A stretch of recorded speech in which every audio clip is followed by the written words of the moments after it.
Another day, another boring day! Wait. May bumubulong sa likod ko. Gusto daw nilang mag-intro. Pagbigyan na natin. Another day!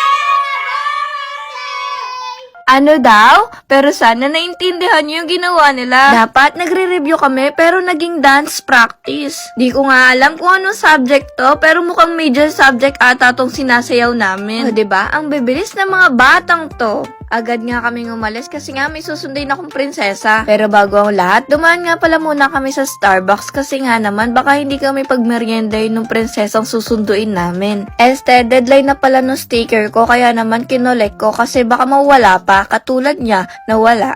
Sa sobrang tagal nga ni prinsesa, akala ko hindi na nga siya dadating pero tingnan nyo nga naman, good mood pa rin siya. Akala ko masaya siya kasi nga sinundo namin, yung pala masaya siya kasi nga birthday yan yung pupuntahan namin. Sa sobrang gutom ko nga, hindi ko na nabidyohan. Tingnan nyo nga naman, mauubos na lang namin yung handa. Basta talaga pagkain, nangunguna talaga si prinsesa. By the way guys, siya nga pala yung celebrant. Ang pangalan niya pala Princess, kaya naging prinsesa. Ang cute yung dalawang prinsesa nagsama. May isa pa nga prinsesa kaming sinundo. Tingnan nyo nga naman, galit na galit. Siya na nga yung sinundo pero siya pa yung galit. Eme. Kaya yun lang. Bye-bye!